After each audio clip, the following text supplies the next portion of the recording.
Sale anaemia नावाचा हा एक अनुवांशिक रक्ताचा विकार आहे. आणि जेव्हा अनुवांशिक म्हणतो मी, त्याचा अर्थ असा की ते एका जनरेशन पासून दुसऱ्या जनरेशन पर्यंत ट्रान्समिट होतं. क्वाईट ऑब्विसली अनुवांशिक विकार आहे, त्यामुळे त्याला असा काही परमनंट क्युअर नाहीये. हा विकार कुठे कुठे सापडला जातो तर जगात तो सगळा एरिया जिथे खूप जास्त पाऊस पडत होता आधी किंवा आताही पडतो, आणि पावसामुळे जिथे मॉस्किटो ब्रीडिंग होते, जिथे मच्छर जास्त होतात आणि त्या मच्छराच्या मुळे माणसाला मलेरिया व्हायचा जो त्रास व्हायचा, एक काळ असाही होता जिथे खूप मोठी संख्या पूर्ण जगामध्ये मलेरिया पासून लोक दगावलेले आहेत, मोठ्या प्रमाणामध्ये दगावलेले आहेत.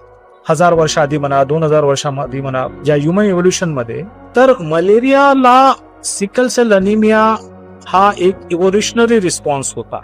म्हणजे सांगायचा भाग हा, मलेरियाचा जो पॅरासाइट असतो प्लाझ्मोडियम, तो आपला रक्तातला रेड ब्लड सेल मध्ये जातो आणि तिथे ब्रीड होतो, मल्टिप्लाय होतो. रक्त म्हणजे RBC red blood cell, WBC white blood cell आणि प्लेटलेट्स, हे 3 प्रमुख सेल्स आहेत.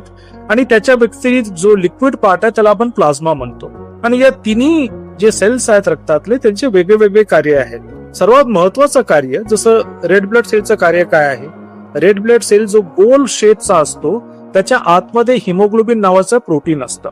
हिम म्हणजे ion, haemoglobin, globin is protein part. तो हिमोग्लोबिन नावाचं प्रोटीन असतो. आणि याचं काय काम असतं तर हिमोग्लोबिन जेव्हा आपण श्वास घेतो, ऑक्सिजन, हिमोग्लोबिन ऑक्सिजनला धरून आपल्या शरीराच्या सगळ्या अवयवापर्यंत घेऊन जातो आणि शरीरात होणारा जो कार्बन डायऑक्साईड आहे तो शरीराच्या बाहेर पाठवतो. सिंपल शब्दामध्ये हिमोग्लोबिनचा म्हणजे आरबीसीचा रेड ब्लड सेलचा हे एक कार्य आहे, प्रमुख कार्य आहे. तसंच डब्ल्यूबीसी जो व्हाईट ब्लड सेल आहे त्याचं कार्य काय आहे तर आपल्याला एखादी इन्फेक्शन झालं तर ते अँटीबॉडीज क्रिएट करतं. तर याचे वेगळे वेगळे प्रकार आहेत. तर आधी जसं मी बोललो, मलेरिया जिथे जिथे होता आणि मलेरियाचा जो पॅरासाइट आहे तो आरबीसी मध्येच डेव्हलप होतो, तर इव्होल्युशनरी रिॲक्शन म्हणून आरबीसीचा जो रेड ब्लड सेलचा जो शेप असतो तो गोलाकार असतो, सर्क्युलर. तर सर्क्युलर न होता सिकल सेल अनिमिया या प्रकारामध्ये सिकल शेप होऊन जातो, म्हणजे विळासारखा होऊन जातो.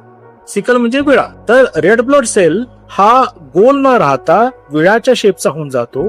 आणि त्याच्यामुळे काय होतो की मलेरियाचा जो पॅरासाइट आहे तो रेड ब्लड सेल मध्ये मग थांबू शकत नाही. पण त्याच्यामुळे काय झालं की जो रेड ब्लड सेलच्या आतमध्ये राहणारा हिमोग्लोबिन होता तोही रेड ब्लड सेल मध्ये आता थांबत नाही, तो बाहेर येतो आणि प्लाझ्मा मध्ये जातो.